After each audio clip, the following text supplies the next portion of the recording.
Discussion कर रहे थे, हमने first order system, second order system के लिए स्टेबिलिटी चेक की, इसके बाद थर्ड ऑर्डर सिस्टम देखा, इसके बाद फोर्थ ऑर्डर सिस्टम देखा।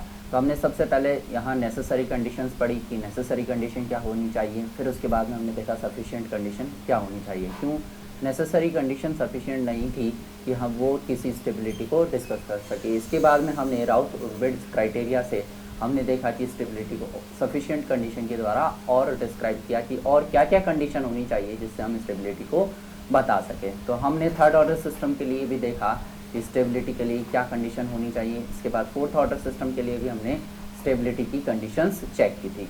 इसके बाद क्या होता है कि अभी हमने बोला कि जो फर्स्ट सफिशिएंट कंडीशन में हम देख रहे थे कि RH टेबल बनाई हमने, ठीक है। इस जो राउथ एरे टेबल थी इसमें हमने बोला कि जो फर्स्ट कॉलम के एलिमेंट हैं वो पॉजिटिव होने चाहिए, राइट। यदि सिस्टम की स्टेबिलिटी यदि हमें देखनी है, यदि पॉजिटिव होंगे तो हम बोलेंगे सिस्टम स्टेबल है, और यदि हमने क्या बोला, यदि इनमें से कोई एलिमेंट नेगेटिव हो जाता है तो सिस्टम अनस्टेबल हो जाता है, राइट। अब बात आती है कि भाई सिस्टम अनस्टेबल हो गया, तो अब हम देखते हैं कि यदि सिस्टम अनस्टेबल होगा तो रूट कहाँ रहेंगे, RHP में।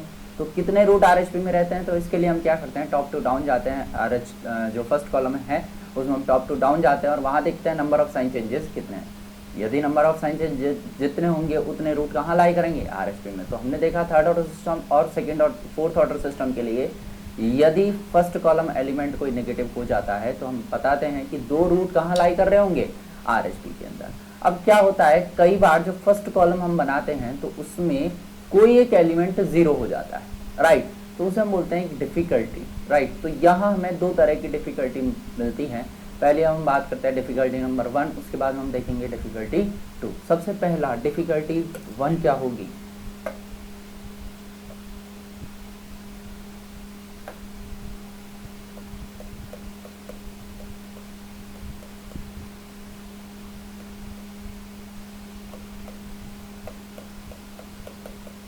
डिफ़िकल्टी 1 में क्या होता है, जो फर्स्ट कॉलम जो हमने बनाया उसका कोई एलिमेंट 0 हो जाता है। फर्स्ट कॉलम एलिमेंट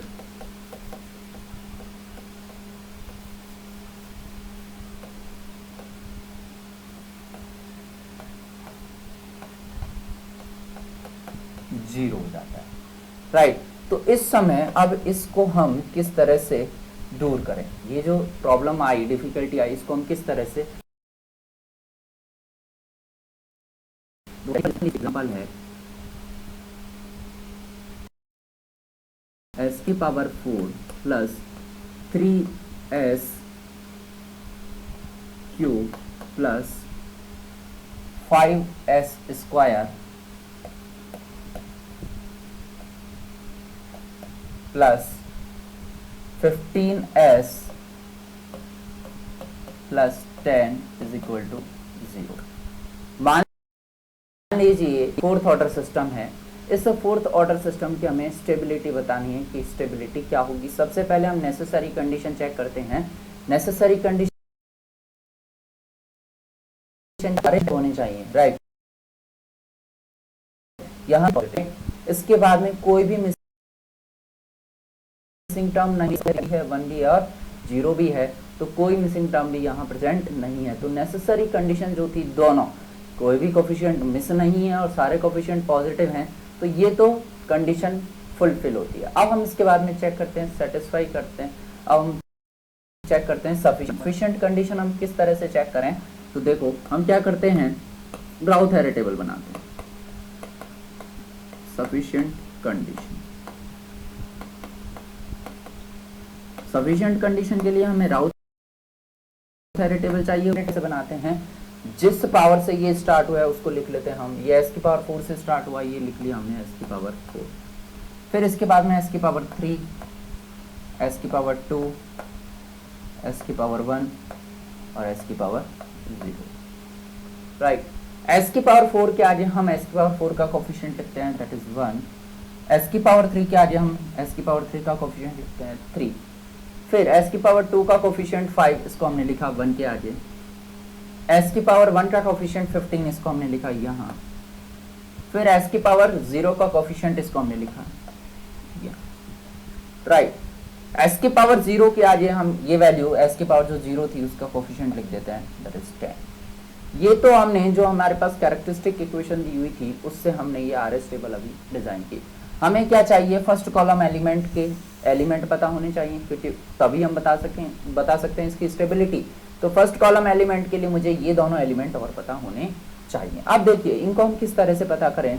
यदि मुझे s की पावर 2 के आगे की वैल्यू फाइंड आउट करनी है तो ये वैल्यू क्या होगी, मैं क्या करूं, इस 3 को 5 से मल्टीप्लाई कर देता हूं, इस 1 को 15 से मल्टीप्लाई कर देता हूं, होल डिवाइड बाई दिस 3। तो suppose this element is like x, तो x की वैल्यू कितनी आती है, x आ जाएगा 3 into 5 minus 15 into 1 whole divide by 3। How much, this is 15 minus 15 divide by 3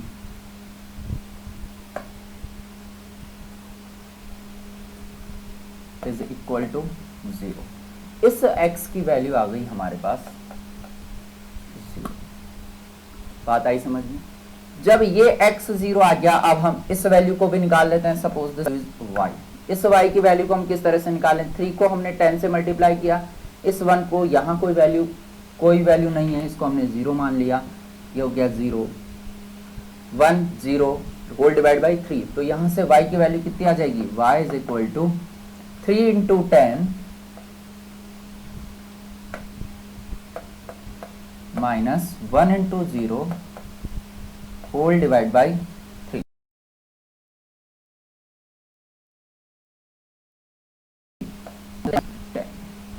ये वैल्यू हमें 10 पता लग गई। अब हमें क्या करना है, s की पावर 1 के आगे की वैल्यू को कैलकुलेट करना है। s की पावर 1 के आगे की वैल्यू हम किस तरह से कैलकुलेट करें, देखो इसमें क्या होगा, यदि मैं s की पावर 1 के आगे की वैल्यू कैलकुलेट करूं तो ये वैल्यू इससे मल्टीप्लाई होगी, ये वैल्यू इससे मल्टीप्लाई होगी, whole divide by x।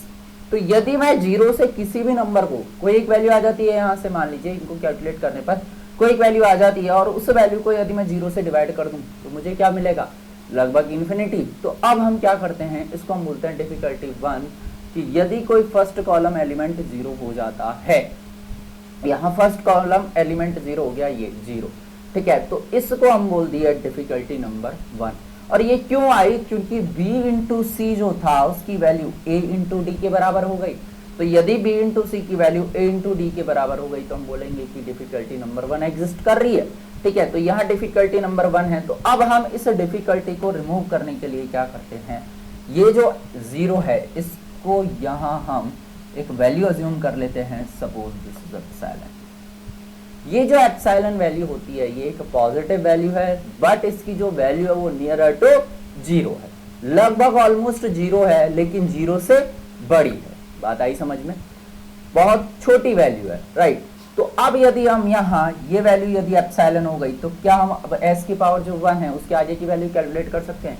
Suppose this value is z, इसको हमने बोल दिया z, तो z की वैल्यू कितनी रहेगी, z की वैल्यू आ जाएगी हमारे पास, z की वैल्यू किस तरह से कैलकुलेट होगी, इस एप्सिलॉन को हमने 15 से मल्टीप्लाई किया, इस 3 को हमने 10 से मल्टीप्लाई किया, होल डिवाइड बाय एप्सिलॉन।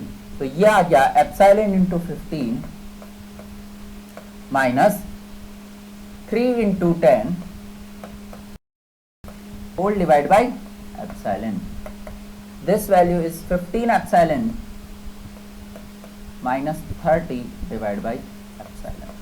तो ये वैल्यू आ गई, z की value, this is 15 epsilon minus 30 whole divide by epsilon. तो इस तरह से अब हम इस रो को कंप्लीट कर सकते हैं। हमने क्या, सॉरी, इस कॉलम को हम कंप्लीट कर सकते हैं। हमने क्या किया, जो वैल्यू 0 आ रही थी उसको 0 ना मानकर हमने उसको एक वैल्यू अज्यूम कर ली, दैट इज एप्सिलॉन, और वहां से हमने इस फर्स्ट कॉलम की सारी वैल्यूज को कैलकुलेट किया। अब हम देखते हैं कि इसके जो रूट होंगे वो कहाँ लाई कर रहे होंगे। तो भाई हम देखें तो अब देखो ये जो 1 है ये पॉजिटिव नंबर हो गया, ये पॉजिटिव नंबर है, ये भी एक पॉजिटिव नंबर है, पॉजिटिव, ये 10 पॉजिटिव। एप्सिलॉन जो अब हमने माना वो क्या हो गया, एप्सिलॉन भी क्या हो गया, हमने क्या बोला, नियरर टू 0 है बट पॉजिटिव नंबर है, तो ये वैल्यू भी पॉजिटिव, राइट। अब हम बात करते हैं इस z की, भाई z क्या होगा। तो देखो हमने यह बोला कि एप्सिलॉन जो है वो 0 से ज्यादा है बट नियरर टू 0 है, तो ये जो 15 इंटू एप्सिलॉन होगा इसकी वैल्यू बहुत कम आएगी, पॉजिटिव वैल्यू मिलेगी लेकिन बहुत कम आएगी, मतलब 30 ज्यादा हो गया और 15 एप्सिलॉन कम हो जाएगा। यदि ये वैल्यू कम है, ये वैल्यू ज्यादा है, तो यहाँ हमें कौन सी क्वांटिटी मिल जाएगी, एक नेगेटिव वैल्यू मिलेगी। डिवाइड बाई एप्सिलॉन, एप्सिलॉन क्या था, बहुत छोटी वैल्यू। यदि किसी नंबर को हमने लगभग ऑलमोस्ट 0 वैल्यू से डिवाइड किया तो क्या मिलेगा हमें, ऑलमोस्ट इंफिनिटी। लेकिन कौन सा इंफिनिटी, माइनस इंफिनिटी, क्योंकि दिस वैल्यू इज नेगेटिव, तो ये मिला हमें लगभग माइनस वैल्यू। बात आई समझ में, क्योंकि इसकी जो वैल्यू है वो लगभग कहाँ रीच कर रही है, माइनस इंफिनिटी की तरफ। तो अब हम देखते हैं कि कितने रूट आरएचपी में रहेंगे और कितने रूट एलएचपी में रहेंगे। तो देखो पॉजिटिव टू नेगेटिव यदि हम गए तो यहाँ कोई साइन चेंजेस नहीं है, यहाँ भी यदि हम पॉजिटिव टू नेगेटिव गए तो भी कोई साइन चेंजेस नहीं है। यहाँ पॉजिटिव टू नेगेटिव जा रहे हैं हम, एक बार साइन चेंजेस हो रहा है, फिर अगेन हम नेगेटिव टू पॉजिटिव गए, एक बार और साइन चेंजेस हुए। तो कितने बार total number of sign changes हो गए, हम फर्स्ट कॉलम में जब टॉप टू डाउन जा रहे हैं तो 2 बार साइन चेंजेस हो, ठीक है। यदि 2 बार साइन चेंजेस हो गए, इसका मीनिंग क्या हुआ कि जो 2 रूट हैं इस कैरेक्टरिस्टिक इक्वेशन के, वो कहाँ लाई कर रहे होंगे, 2 रूट आरएचपी के अंदर लाई कर रहे होंगे। रेस्ट ऑफ द जो रूट रहेंगे वो कहाँ लाई कर रहे होंगे, वो एलएचपी के अंदर लाई। तो ये था फोर्थ ऑर्डर सिस्टम। इस फोर्थ ऑर्डर सिस्टम के टोटल नंबर ऑफ रूट कितने रहेंगे, टोटल रूट तो होगा इसके 4, फोर्थ ऑर्डर है, टोटल नंबर ऑफ रूट होगा 4। आरएचपी के अंदर कितने एलएचपी में रहेंगे, 2, क्योंकि 2 बार साइन चेंजेस हुए हैं। बाकी जो रेस्ट ऑफ द रूट है वो कहाँ रहेंगे, एलएचपी के अंदर। बाकी के जो बचे हुए 2 रूट है वो कहाँ हो गए, एलएचपी के अंदर। बात आई समझ में। तो इस तरह से इस डिफिकल्टी को हम रिमूव कर सकते हैं। डिफिकल्टी में क्या होता है, पहली जो डिफिकल्टी है इसमें फर्स्ट कॉलम जो होता है उसका कोई एक वैल्यू 0 हो जाता है, राइट। इस वैल्यू को 0 से रिमूव करके हम क्या करते हैं, एक वैल्यू एप्सिलॉन अज्यूम कर लेते हैं। एप्सिलॉन जो होता है positive integer number, positive value होती है बट नियर टू 0 है। फिर इस एप्सिलॉन को लेके हम यहाँ फर्स्ट कॉलम की सारी वैल्यूज को कैलकुलेट कर लेते हैं। फर्स्ट कॉलम की सारी वैल्यूज जब कैलकुलेट हो जाती है तो हम क्या करते हैं, एप्सिलॉन को नियर टू 0 मानकर सारी वैल्यूज को कैलकुलेट करते हैं। फिर हम देखते हैं कौन सी वैल्यू पॉजिटिव है, कौन सी वैल्यू नेगेटिव है।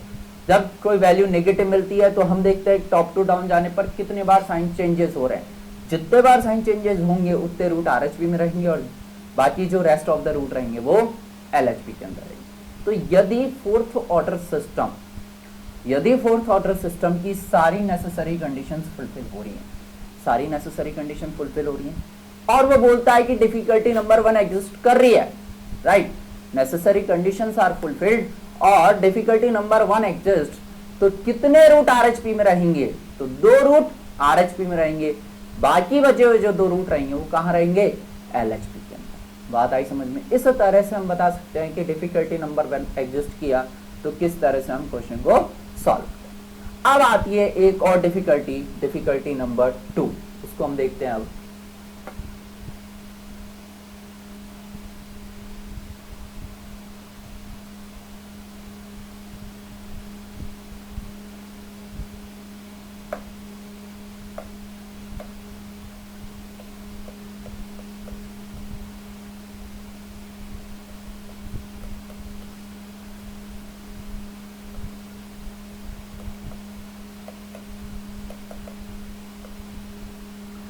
देखिए डिफिकल्टी नंबर 1 में क्या था, कॉलम जो था फर्स्ट कॉलम उसका एक एलिमेंट 0 था। डिफिकल्टी नंबर 2 में क्या होता है, जो हम सफिशिएंट कंडीशन के लिए आरएच टेबल बनाते हैं, राउथ एरे टेबल बनाते हैं, उस राउथ एरे टेबल में एक पूरे का पूरा जो रो है वो 0 हो जाता है और जो रो 0 होता है वो होती है ऑड रो, ठीक है। ऑड रो का मतलब क्या हो गया, वो जो 0 वाली रो रहेगी वो या तो s की पावर 1 वाली रो रहेगी या s की पावर 3 वाली रो रहेगी या s की पावर 5 वाली रो रहेगी या s की पावर 7 वाली रो रहेगी। ये जो ऑड इंटीजर नंबर वाली रो रहेंगी वो इस समय 0 रहेंगी। इसका मीनिंग क्या हुआ, ये क्यों 0 आती है, ये होता है ऐसा जब पोल वो सिमेट्री है, एस प्लेन के अंदर जो रूट है वो सिमेट्री है विद रेस्पेक्ट टू ओरिजिन। यदि ओरिजिन के रेस्पेक्ट में रूट हमें सिमेट्री मिल रहे हैं ठीक है, वो जे ओमेगा एक्सिस पर भी सिमेट्री हो सकती है, रियल एक्सिस पर भी सिमेट्री हो सकती है, कॉन्जुगेट प्लेन में भी सिमेट्री हो सकती है। तो उसके कारण हमें इस तरह की कंडीशंस या इस तरह की डिफिकल्टी प्राप्त होती है। ठीक है, तो ये डिफिकल्टी जब होगी, ये डिफिकल्टी जब एग्जिस्ट करेगी, उस समय सिस्टम जो रहेगा वो या तो मार्जिनली स्टेबल रहेगा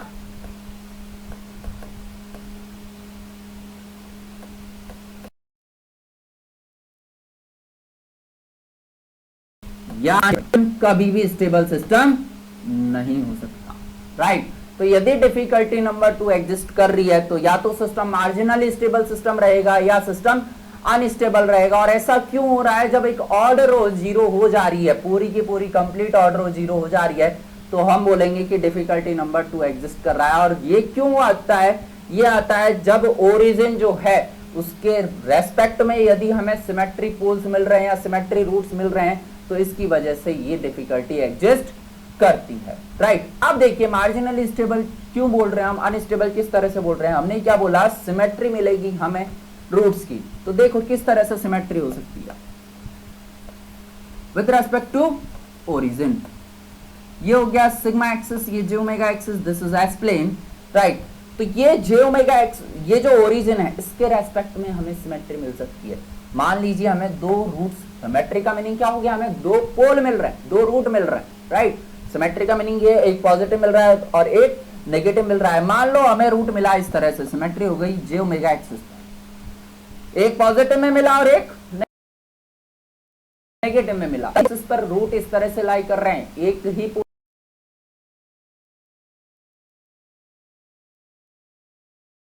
इस तरह का होता है, ये होता है मार्जिनली स्टेबल सिस्टम।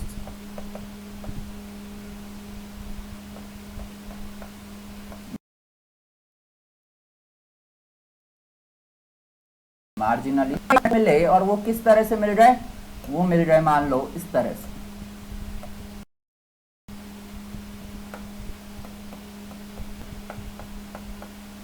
यदि मान लो इस तरह से हमें पोल मिले तो इसका मीनिंग क्या हो गया? सिस्टम अनस्टेबल है। हमने क्या बोला? एक ही लोकेशन पर एक, इसी लोकेशन पर दो दो पोल मिल चुके हैं, दो दो रूट मिल चुके हैं, ये सिस्टम क्या हो जाएगा? Unstable system. ये भी ओरिजिन में रूट्स की सिमेट्री है, ये ओरिजिन हो गया, रेस्पेक्ट में रूट की सिमेट्री हो गई, तो अब सिस्टम क्या हो गया? अनस्टेबल सिस्टम हो गया। या फिर हमें रूट इस तरह से मिल सकते हैं,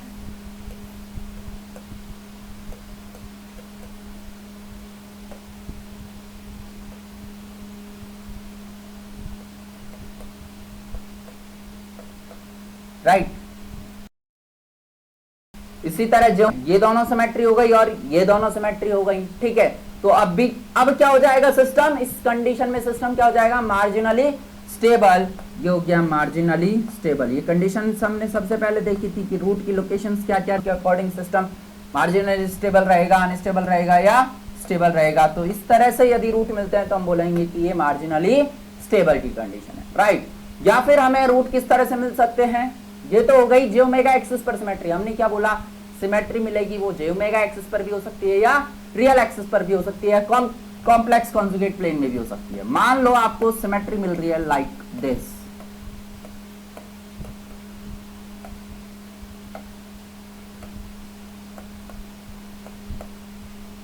यदि हमें ओरिजिन के रेस्पेक्ट में सिमेट्री, एक पॉजिटिव पोल मिल रहा है और एक दूसरा नेगेटिव पोल मिल रहा है, तो अब सिस्टम क्या हो जाएगा? Unstable system. क्यों? क्योंकि जो रूट है वो कहां लाई करना स्टार्ट कर दिया? आर के अंदर, राइट हैंड प्लेन के अंदर। तो ये सिस्टम हो गया अनस्टेबल सिस्टम, राइट। या फिर हमको पोल किस तरह से मिल सकते हैं? ये सिग्मा एक्सिस, जे ओमेगा एक्सिस,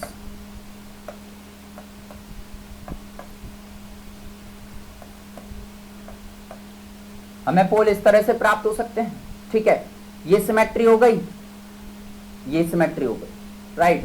तो हमें ओरिजिन के रेस्पेक्ट में यदि पोल इस तरह से मिल रहे हैं तो हम अनस्टेबल सिस्टम।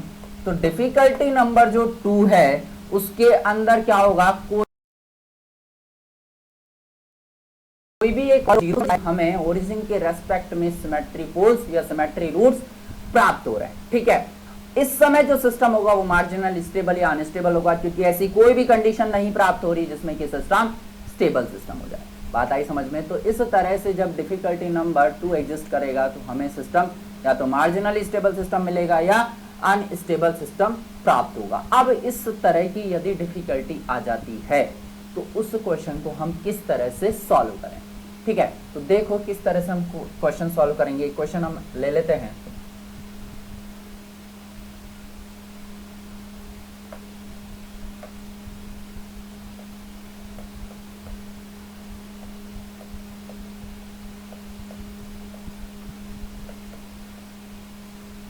s की power 2 plus 4 is equal to 0।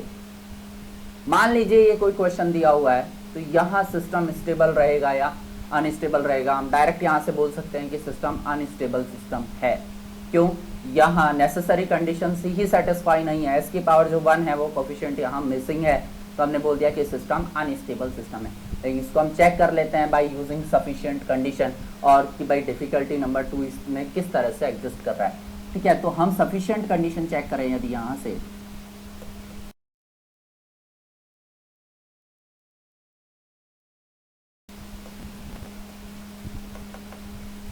Sufficient condition के लिए हम क्या करते हैं, राउथ एरे टेबल बनाएंगे। ये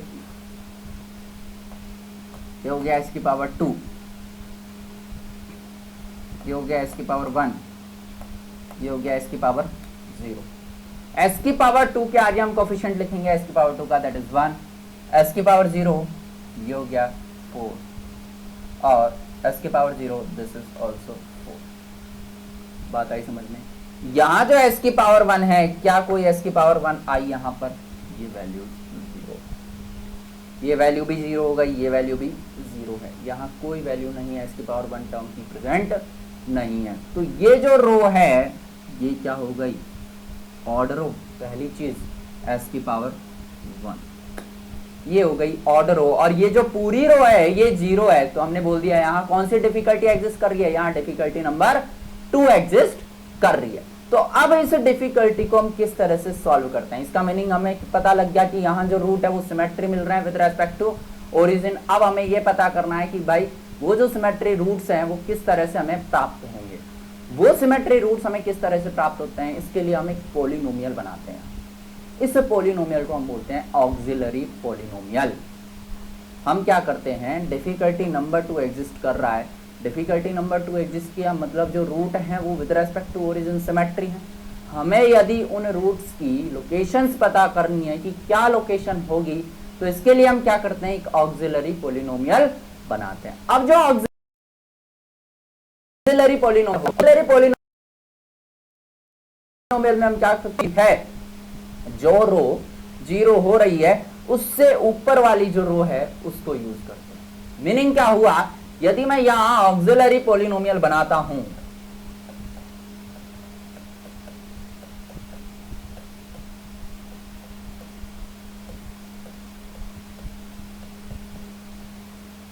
ऑक्सिलरी पॉलिनोमियल, ये जो s के पावर 1 ये रो पूरी कंप्लीट 0 है, इसके ऊपर वाली रो, इस रो को हम काम में लेंगे s की पावर 2। तो इस s की पावर 2 वाली जो रो है इसको हम किस तरह से लिख रहे हैं वो देखो, 1 इंटू s की पावर 2 ये हो गया s की पावर 2 प्लस 4 इंटू s की पावर 0, यहां दो s की पावर जो है वो रिड्यूस हो जाएंगी, प्लस 4 इंटू s की power 0 that is equal to 0।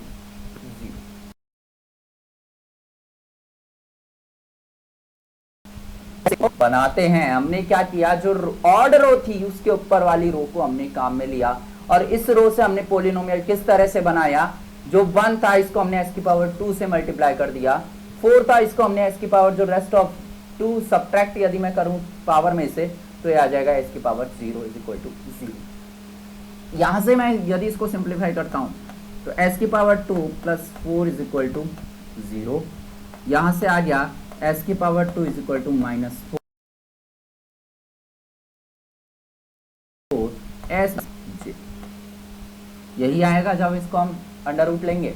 ठीक है, मतलब क्या हुआ, एक पोल तो आया 2j पर, और दूसरा जो पोल आया है वो कहां आया है, -2j यदि हम इनको एस प्लेन के अंदर ड्रॉ करें तो एस प्लेन में ड्रॉ करने पर क्या, जे ओमेगा एक्सिस, एक पोल आया 2j और एक आया है -2j, जे ओमेगा एक्सिस ये हो गई, ये दोनों ही इमेजिनरी पार्ट है, राइट। तो ये जे ओमेगा एक्सिस पर रहेंगे, किस तरह से रहेंगे, ये तो हो गया 2j और ये हो गया -2j।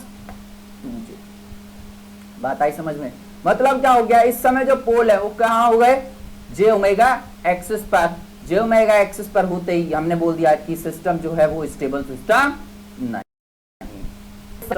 मार्जिनली स्टेबल सिस्टम हो जाएगा, ठीक है। तो यदि आपको इस तरह की वैल्यूज मिले, ठीक है, या तो ऑड ऑड पावर्स मिले या केवल इवन इवन पावर्स मिले, तो वहां हमें इस तरह से कंडीशन को चेक करनी है कि सिस्टम मार्जिनली स्टेबल सिस्टम भी हो सकता है। तो ये हो गया मार्जिनली स्टेबल सिस्टम, मार्जिनली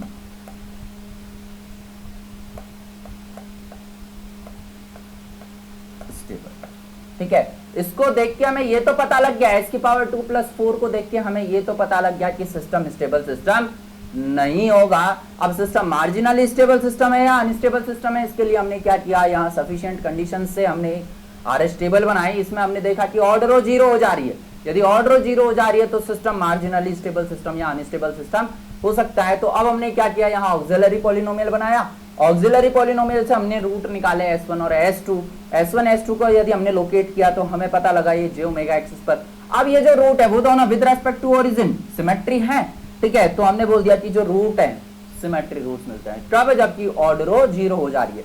जब ऑड रो 0 हो रही है तो हमें सिमेट्री पोल्स मिल रहे हैं, सिमेट्री रूट्स मिल रहे हैं। तो इस समय सिस्टम क्या हो गया, मार्जिनली स्टेबल। बात आई समझ में? दूसरी एक चीज और आती है कि भाई यहाँ तो हमें क्या था कि हमने एक पॉलिनोमियल बना लिया, हमने दो रूट पता कर लिए। कई बार क्या होता है, हमें आगे की और कॉलम्स को फिल करना होता है। आगे की और कॉलम्स को फिल करने के लिए हमें ये वैल्यूज पता होनी चाहिए। ये वैल्यूज हम किस तरह से पता करते हैं, जो आपके पास s की पावर 2 + 4s 4s की पावर 0 = 0 आया है, ये जो ऑक्सिलरी पॉलिनोमियल आया है इसको हम करते हैं डिफरेंशिएट। यदि इसको मैं डिफरेंशिएट करूं विद रेस्पेक्ट टू s तो ये आ जाएगा 2s, राइट, प्लस 4 कांस्टेंट है, इसका डिफरेंशिएशन। अब ये जो s की पावर 1 है, इसके आगे का जो ये एलिमेंट होगा ये हो जाएगा s की पावर 1 जो है उसका कोफिशिएंट, दैट इज 2। इसके नेक्स्ट वाला जो होगा वो हो जाएगा इसके आगे वाली जो टर्म मिली हमें उसका कोफिशिएंट, दैट इज 0। ये हो गया। बात आई समझ में? इस तरह से हमें ये वैल्यूज भी पता लग गई। जो पहले ऑड रो 0 हो रही थी, जो डिफिकल्टी एग्जिस्ट कर रही थी, उसको हमने रिमूव किया और रिमूव करने के बाद में हमने इसको इस तरह से जब इसको डिफरेंशिएट किया तो हमें ये वैल्यूज पता लग गई। जब ये वैल्यूज आ गई तो अब हम क्या करेंगे, इसको फर्दर यूज करते जाएंगे इन वैल्यूज को। तो इस तरह से हम पता करते हैं कि यदि डिफिकल्टी नंबर 2 एग्जिस्ट कर रहा है तो सिस्टम, पहली चीज ये जो सिस्टम था s² + 4 = 0, नेसेसरी कंडीशंस फुलफिल नहीं हो रही तो हम कहेंगे कि सिस्टम स्टेबल सिस्टम नहीं है, राइट। तो सिस्टम क्या हो सकता है, मार्जिनल स्टेबल या अनस्टेबल सिस्टम। इसके लिए हमने क्या किया, हमने इसके लिए आरएस टेबल डिजाइन किया। आरएस टेबल डिजाइन करने पर हमने क्या देखा कि ऑड रो 0 हो रही है, मतलब जो पोल है वो सिमेट्री मिल रहे हैं with respect to origin. Auxiliary polynomials बना लिया, रूट्स पता कर लिए। रूट पता करके हमें पता लग गया सिस्टम मार्जिनली स्टेबल सिस्टम है। और इसी ऑक्सिलरी पॉलिनोमियल को हमने डिफरेंशिएट करके इस ऑड रो की जो वैल्यूज थी उनको और गेन कर लिया। तो इस तरह से हम बता सकते हैं कि डिफिकल्टी यदि एग्जिस्ट कर रही है तो सिस्टम को हम किस तरह से सिंप्लीफाई करेंगे, किस तरह से हम उसकी स्टेबिलिटी को चेक करेंगे। इसके बाद में एक चीज और देखते हैं हम, एक क्वेश्चन और है। क्या है question,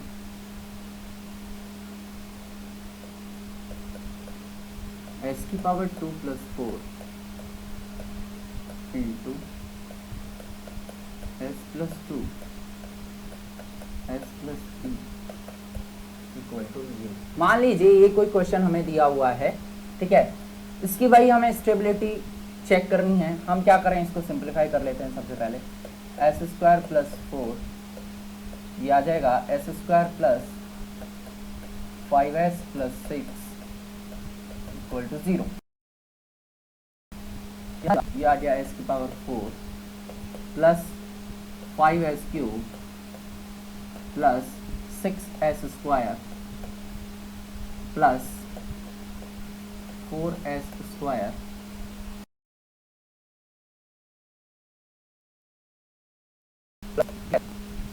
plus 24 is equal to 0।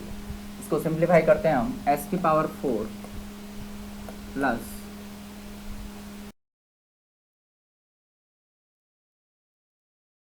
5 square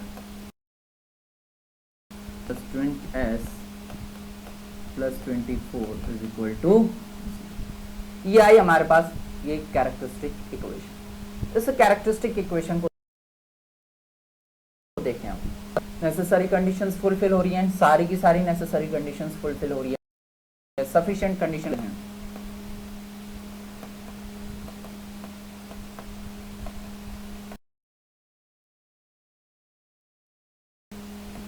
s की पावर 4 है, हमने s की पावर 4 से इसको स्टार्ट किया, s की पावर 3, s की पावर 2, s की पावर 1, s की पावर 0, s की पावर 4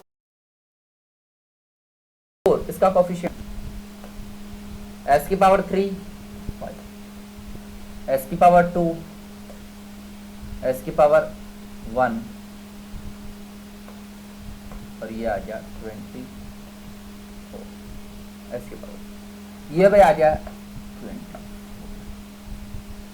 बात आई समझ में? तो हम किस तरह से सॉल्व कर रहे हैं, हमने इसको वही सफिशिएंट कंडीशन के लिए RH टेबल डिजाइन कर दिया। RH टेबल डिजाइन करने के बाद में अब हम क्या करते हैं, हमें दो एलिमेंट ये नहीं पता, इसको सिंप्लीफाई किस तरह से करें। s की पावर 2 क्या आएगा एलिमेंट, मल्टीप्लाई कर दो, इसको मल्टीप्लाई कर दो, डिवाइड बाई 5। तो यदि ये वैल्यू सपोज x है तो x कितना हो जाएगा, x हो जाएगा 50, 10 into 5 50 minus 2 20 into 1 that is 20 whole divide by 5 30 upon 5 that is 6। तो ये वैल्यू मिल रही है हमें 6, राइट।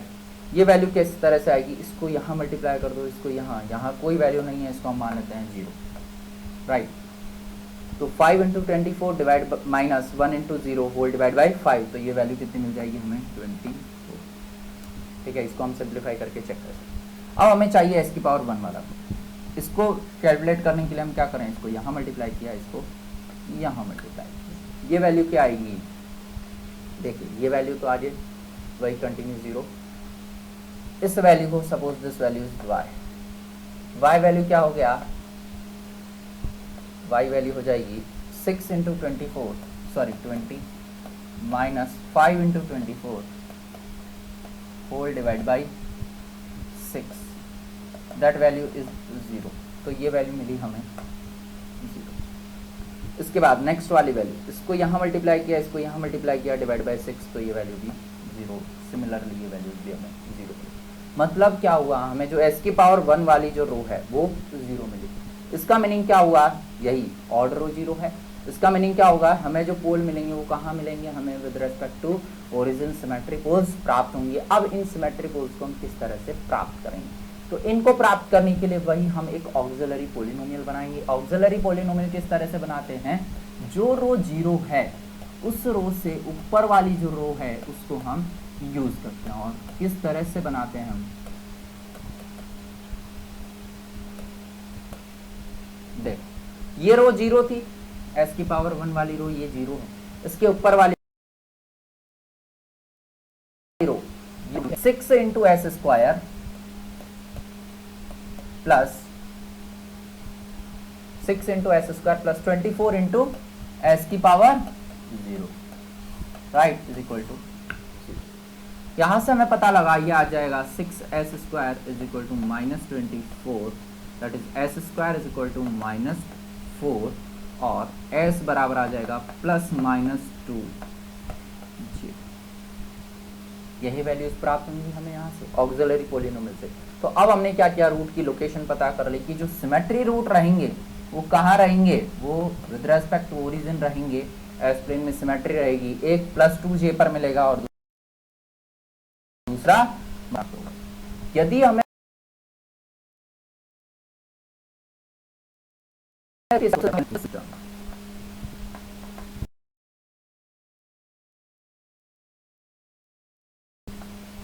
ठीक है, बाकी के जो दो रूट रहेंगे वो कहाँ रहेंगे, वो LHP के अंदर लाई करेंगे, राइट। इसी तरह से आप यदि मुझे ये वैल्यूज आगे यदि मुझे और फर्दर सिंप्लीफिकेशन करना होता तो हम हम क्या इससे प्राप्त करेंगे, इसका हम क्या करेंगे, डिफरेंशिएशन करेंगे।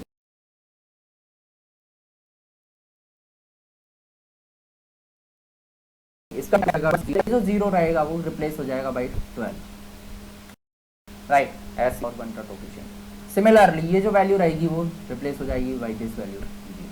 तो इस तरह से हम इसको आगे क्लासीफाई, आगे सिंप्लीफाई कर सकते हैं। तो अब हमें पता लगता है कि यदि डिफिकल्टी है तो जो पोल मिलेंगे वो कहाँ मिलेंगे, जे ओमेगा एक्सिस पर सिमेट्री हो सकती है या रियल एक्सिस पर सिमेट्री हो सकती है, और उस समय सिस्टम मार्जिनली स्टेबल सिस्टम हो सकता है या अनस्टेबल सिस्टम प्राप्त हो सकता है। बात आई समझ में? देखिए यहाँ से भी हमें यही प्राप्त हो रहा है। यदि मैं इस सिस्टम के बिल्कुल रूट निकालूं यहाँ से, तो रूट देखो क्या आएंगे, एस की पावर इन सारी वैल्यूज को 0 करो। यहाँ से मिला एस बराबर -2, यहाँ से मिला एस बराबर -3, यहाँ से हमें मिलेगा एस बराबर +-2j, यहाँ से भी यही वैल्यूज प्राप्त हो रही है +-2j, यहाँ से भी हमें यही वैल्यूज प्राप्त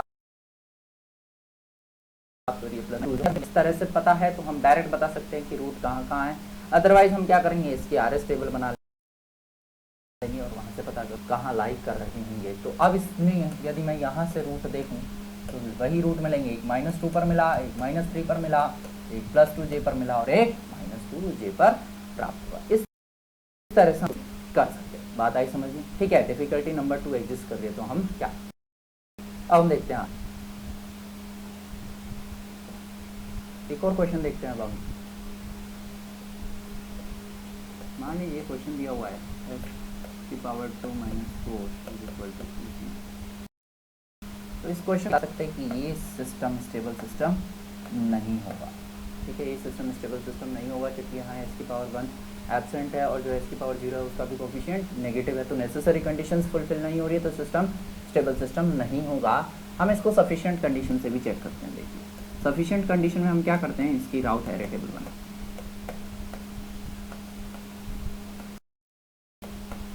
राउथ एरे टेबल किस तरह से बनेंगी, s⁴ ये आ गया, s⁴ 1 और s⁴ 0। s⁴ क्या ये का कोफिशिएंट हो गया 1, s⁴ 0 वाला कोफिशिएंट हो गया -4, राइट, दिस इज -4। बात आई समझ में? राइट, तो अब क्या होगा, ये जो कॉलम 0 ये 0 है, ये भी 0 है, तो ये जो रो है वो 0 रो हो गई। डिफिकल्टी नंबर 2 एग्जिस्ट कर रहा है तो अब हम क्या करते हैं, मतलब जो पोल है वो कहाँ हो गए, सिमेट्री टू ओरिजिन। अब इसको पता करने के लिए हम क्या करते हैं, यहाँ ऑक्सिलरी पॉलिनोमियल बना देते हैं। ऑक्सिलरी पॉलिनोमियल क्या हो गया, इस ऑर्डर से ऊपर वाली रो को हम काम में लेंगे, ये आ जाएगा s⁴ -2 -4 into s⁴ 0, that is -4 = 0। इसको हमने सिंप्लीफाई किया, ये आ जाएगा s² = 2, s बराबर सॉरी s² = 4 और s बराबर +-2। बात आई समझ में? मतलब दो रूट हैं, एक तो हो गया +2 और एक हो गया -2। यदि हम इन रूट की लोकेशन बताएं तो रूट की लोकेशन क्या हो जाएगी, ये सिग्मा और ये j ओमेगा एक्सिस, दोनों रूट रियल रूट हैं। तो एक तो हो गया पॉजिटिव में और एक हो गया नेगेटिव में, मतलब एक तो यहाँ हो जाएगा और एक यहाँ हो जाएगा, ये +2 और ये माइनस।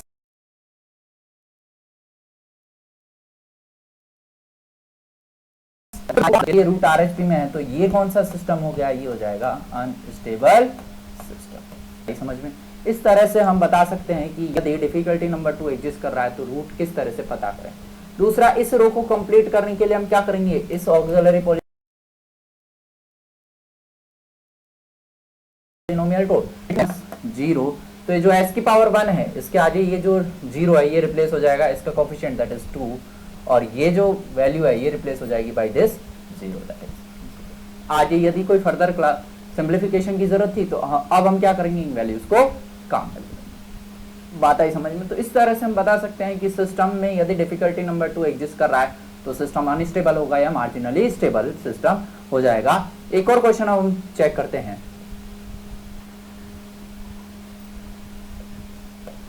मान लीजिए क्वेश्चन है s⁴ 2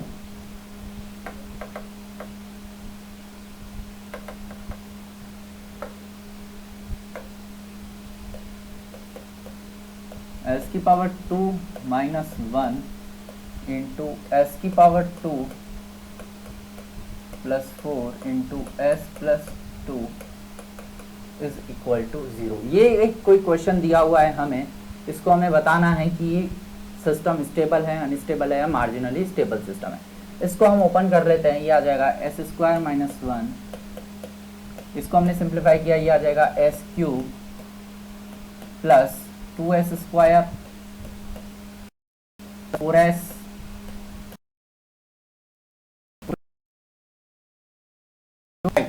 करें हम s की पावर 5 प्लस 2s की power 4 plus 4s cube plus 8s square minus s cube minus 2s square minus 4s minus 8 is equal to 0। s की power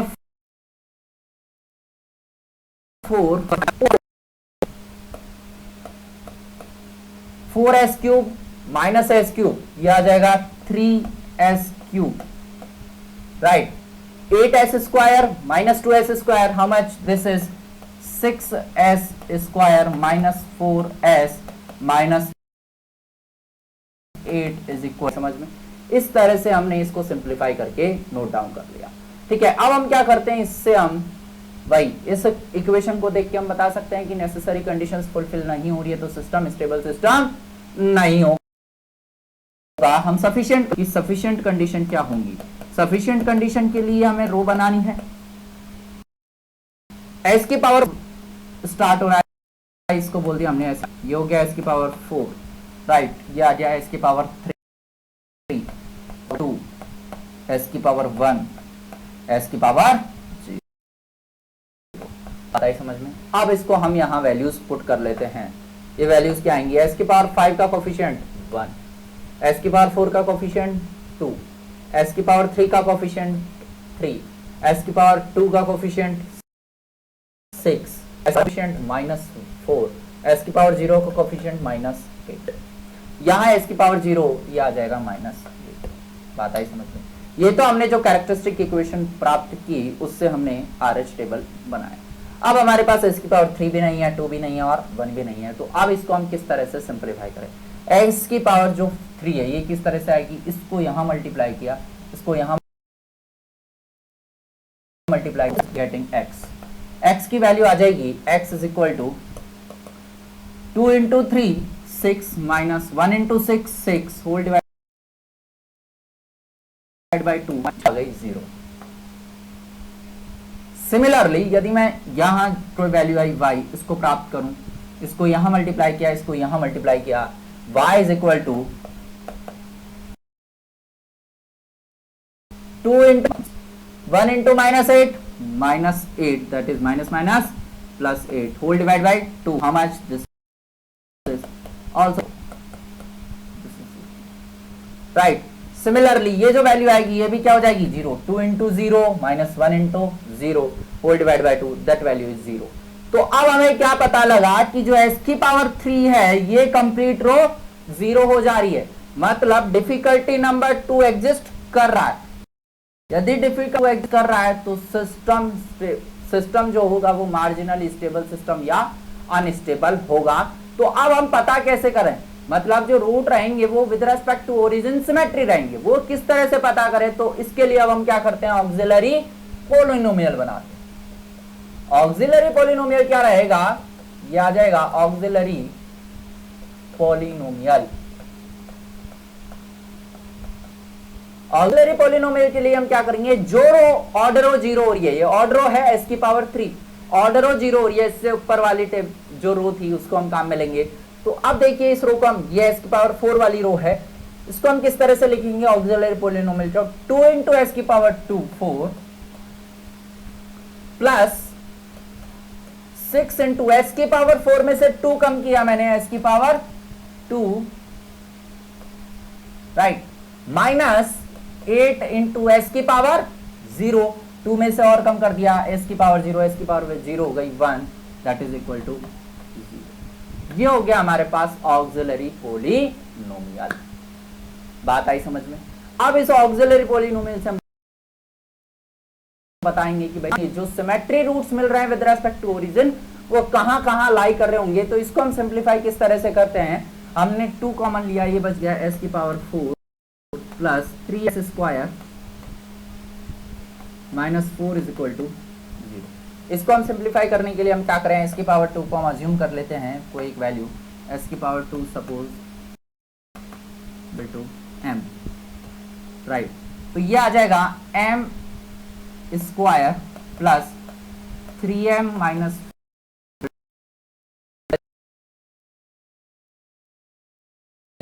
plus 4m minus m minus 4 is equal to 0। m common लिया हमने यहाँ से, m plus 4 minus 1 common लिया, m plus 4 is equal to 0। तो यहाँ से हमें वैल्यूज मिल रही m minus 1 into m is equal to 0, m minus 1 is equal to 0 या m plus 4 is equal to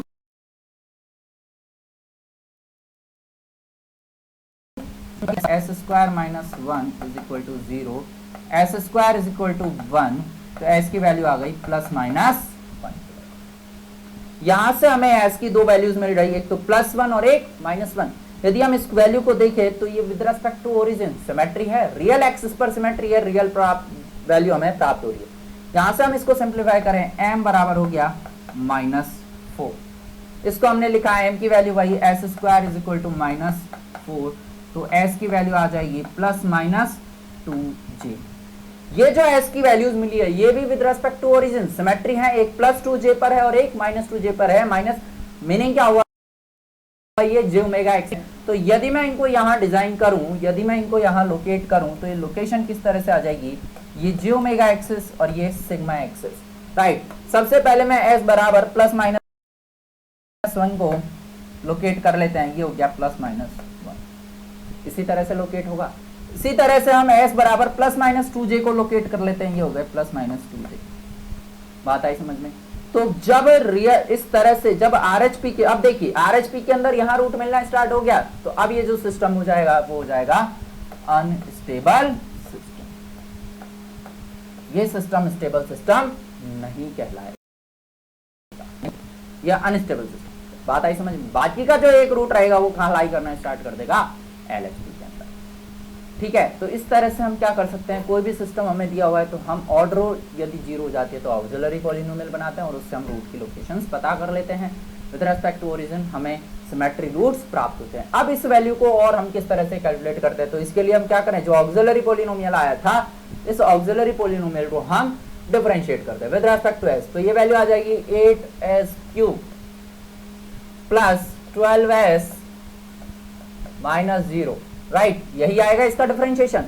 तो ये जो s की पावर 3 थी, s की पावर 3 वाली जो रो है इसको हम किस तरह से कंप्लीट करें, s की पावर 3 का कोफिशिएंट अब आया है 8, ये 0 रिप्लेस हो गया विद 8। सिमिलरली s की पावर जो 1 है इसका कोफिशिएंट आया 12, ये रिप्लेस हो गया बाय 12, और आगे 0 है ये रिप्लेस हो गया बाय। तो इस तरह से हम इसको अब हमें s की पावर 2 चाहिए। s की पावर 2 के लिए हम क्या करें, इसको यहाँ मल्टीप्लाई किया, इसको यहाँ मल्टीप्लाई किया, डिवाइड बाई 8 कर देंगे।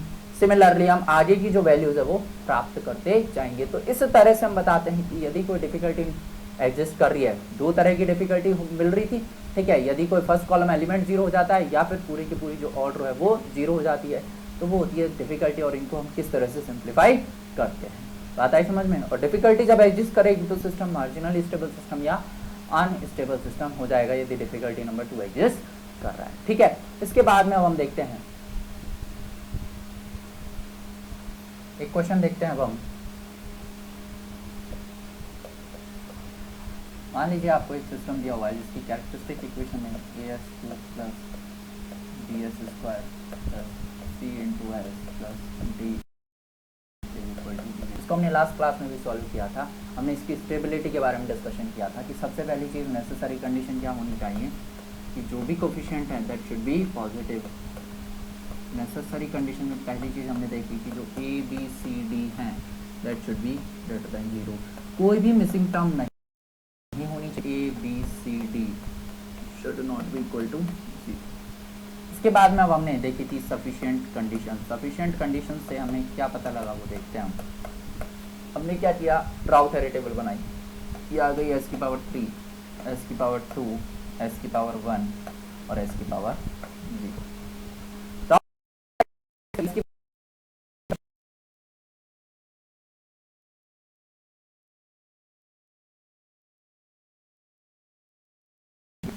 कोफिशिएंट हो गया d, और यहाँ s की पावर 0 की वैल्यू आ जाएगी, s की पावर 0 का कोफिशिएंट आ जाएगा d। बात आई समझ में? ये तो अभी हमने जो हमें कैरेक्टरिस्टिक इक्वेशन दी हुई थी उससे हमने वैल्यूज़ को प्राप्त किया और आर एस टेबल को डिज़ाइन किया। अब देखें कि ये जो s की पावर 1 वाला रो है ये किस तरह से होगा। s की पावर 1 वाले कॉलम को हम किस तरह से लिखें, suppose this value is x, तो x की वैल्यू क्या हो जाएगी, x की वैल्यू आ जाएगी b into C minus A into D, b into C minus A into D whole divide by d, मतलब ये वैल्यू आ गई B C minus A D upon D, right.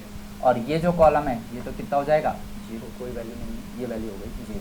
तो हमने क्या बोला, यदि सिस्टम स्टेबल सिस्टम होगा, लास्ट लेक्चर में हमने यही बोला, यदि सिस्टम स्टेबल सिस्टम होगा तो ए बी और डी ये सब पॉजिटिव होने चाहिए, ए बी डी ये तो positive, B C minus A D जो है ये वैल्यू भी पॉजिटिव होनी चाहिए। मतलब यदि सिस्टम स्टेबल है, यदि सिस्टम स्टेबल होगा it means B C minus A D upon B should be greater than, मतलब बी सी ए डी से ज्यादा होगा तो सिस्टम स्टेबल सिस्टम, और यदि सिस्टम स्टेबल सिस्टम है तो रूट कहाँ रहेंगे, रूट रहेंगे आपके आर एल एच पी के अंदर। कितने रूट आएंगे इस कैरेक्टरिस्टिक इक्वेशन के, 3 रूट, और 3 रूट कहाँ लाई करेंगे, एल एच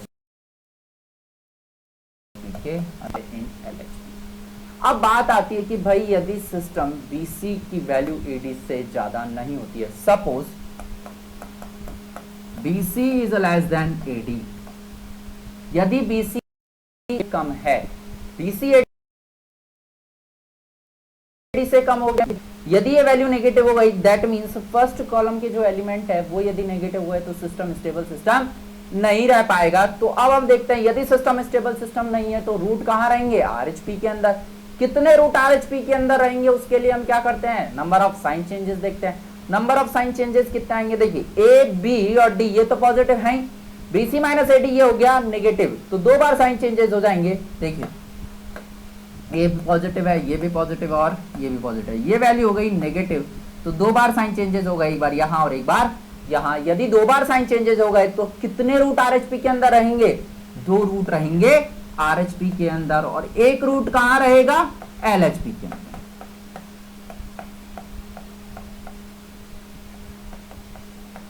बात आई समझ में? ये तो अब तक का जो डिस्कशन था जो कि हम लास्ट लेक्चर में कर चुके हैं। ये सपोज एक हमारे पास सपोज BC की वैल्यू AD के बराबर हो जाती है, यदि BC की वैल्यू AD के बराबर हो गई तो ये वैल्यू क्या हो गई, 0।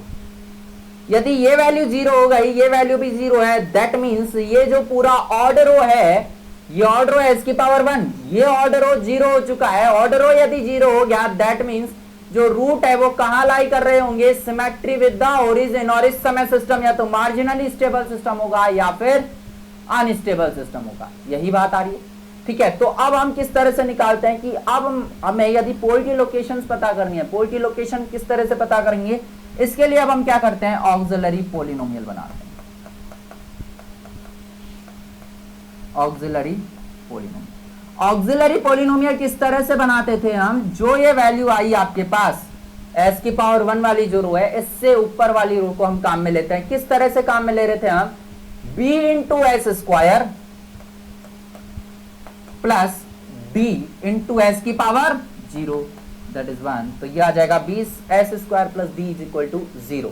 तो क्या हम यहां से बता सकते हैं, bs square is equal to minus d, और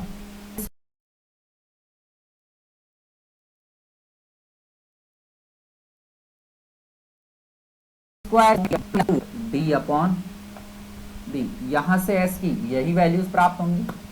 मतलब जो 2 रूट मिले, देखिए दोनों रूट सिमेट्री, एक पॉजिटिव और एक नेगेटिव है, और कहां लाई कर रहा है, ये इमेजिनरी एक्सिस पर लाई कर रहा है। तो यदि मैं इस रूट को बनाऊं तो रूट किस तरह से आएंगे, ये हो गया sigma axis this is J omega x, एक रूट तो आया प्लस डी अपॉन बी और एक माइनस जे रूट।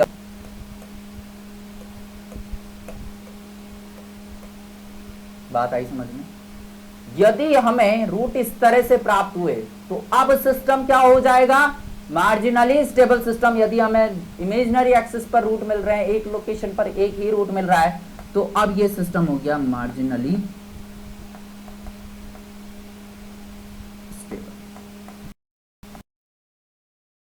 स्टेबल। ये सिस्टम हुआ मार्जिनली स्टेबल सिस्टम। अब हम थोड़ा सा इसका टाइम रेस्पॉन्स जो हमने पढ़ा था उससे यदि हम इसको रिलेट करें तो देखिए, टाइम रेस्पॉन्स में हमने देखा एक हमारे पास सिस्टम होता है अनडैम्प्ड सिस्टम टाइम रेस्पॉन्स के अंदर। ठीक है, अनडैम्प्ड सिस्टम के अंदर जो सिस्टम होता है उसके रूट कहां लाई करते हैं, उसके रूट हमेशा इमेजिनरी एक्सिस पर लाई करते हैं। और इस समय हम बोलते हैं कि सिस्टम जो होता है वो ऑसिलेट करता रहता है, वो मैक्सिमम तक जाएगा, फिर जीरो, फिर मैक्सिमम, फिर जीरो, फिर मैक्सिमम, फिर जीरो। तो हमने बोला इस समय सिस्टम ऑसिलेट करता रहता है। कब? जबकि यदि रूट कहां मिल रहे हैं, जे ओमेगा एक्सिस पर। और जे ओमेगा एक्सिस पर जो ये रूट आते थे, ये आते थे प्लस जे ओमेगा एन, ध्यान हो आपको यदि, तो ये आता था माइनस जे ओमेगा एन। तो हमने बोला कि जो ओमेगा एन फ्रीक्वेंसी थी, जिसको हमने बोला ऑसिलेटिंग फ्रीक्वेंसी, उस ऑसिलेटिंग फ्रीक्वेंसी से सिस्टम ऑसिलेट करता है। सिस्टम ऑसिलेट करता है कब? जबकि जो रूट है वो कहां लाई कर रहे हैं, जे ओमेगा एक्सिस पर। अब यदि इसको मैं यहां कंपेयर करूं तो देखो यहां भी जे ओमेगा एक्सिस पर ये जो सिस्टम होगा ये भी क्या कर रहा होगा, और इस ऑसिलेशन की फ्रीक्वेंसी क्या होगी, जो फ्रीक्वेंसी से ऑसिलेट करेगा सिस्टम वो हो जाएंगी इनकी रूट की लोकेशंस के बराबर। तो यदि सिस्टम मार्जिनली स्टेबल सिस्टम हो गया, दैट मींस रूट कहां लाई कर रहे हैं, जे ओमेगा एक्सिस पर। और यदि रूट जे ओमेगा एक्सिस पर लाई कर रहे हैं मतलब सिस्टम क्या कर रहा है, ऑसिलेट कर रहा है। और इसकी जो ऑसिलेटिंग फ्रीक्वेंसी होगी वो इसके रूट की लोकेशन के बराबर हो जाएगी। That means oscillating frequency will be how much, this is root upon B के बराबर। बात आई समझ में? ठीक है, हमने क्या किया, ये जो सिस्टम था इसके रूट के लोकेशंस को हमने हमारा जो पुराना टाइम रेस्पॉन्स एनालिसिस पढ़ रहे थे हम अनडैम्प्ड सिस्टम, उससे कंपेयर किया। तो यदि इन दोनों को कंपेयर करें तो हमें पता लगा कि जब जे ओमेगा एक्सिस पर रूट लाई करते हैं तो सिस्टम मार्जिनली स्टेबल सिस्टम होता है। यहाँ सिस्टम मार्जिनली स्टेबल सिस्टम है और उसकी जो वैल्यू, मतलब इस समय सिस्टम ऑसिलेट करता रहता है with the frequency omega N, मतलब जो रूट आएंगे उनकी फ्रीक्वेंसी के बराबर फ्रीक्वेंसी से सिस्टम ऑसिलेट करता रहेगा। ठीक है, तो यहां सिस्टम की ऑसिलेटिंग फ्रीक्वेंसी हो गई रूट डी अपॉन बी। क्या इसको हम रूट डी अपॉन बी को क्या हम लिख सकते हैं, देखिए यहां से यदि मैं बोलूं, ये कब आया, जब हम पढ़ रहे थे B C is equal to A D.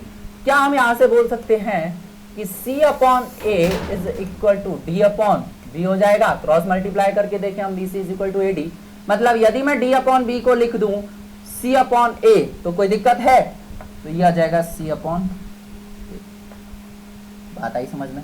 तो इस फ्रीक्वेंसी से सिस्टम ऑसिलेट करता रहेगा। क्वेश्चन किस तरह से आता है, आपको एक थर्ड ऑर्डर सिस्टम दे देगा, राइट? थर्ड ऑर्डर सिस्टम दे देगा, यहाँ आपको ए बी सी और डी की वैल्यू दे देगा। आपसे पूछ लेगा कि इस सिस्टम की ऑसिलेटिंग फ्रीक्वेंसी क्या होगी। तो आपने क्या करना है, या तो सी अपॉन ए का रूट कर लीजिए या डी अपॉन बी का रूट कर लीजिए, तब जाके ही हमें ऑसिलेटिंग फ्रीक्वेंसी प्राप्त होगी, रूट सी अपॉन ए। तो इस तरह से हम बता सकते हैं कि इस समय सिस्टम मार्जिनली स्टेबल सिस्टम होगा क्योंकि रूट कहां रहेंगे, जे ओमेगा। समझ में? तो ये होता है, बाकी हम नेक्स्ट क्लास में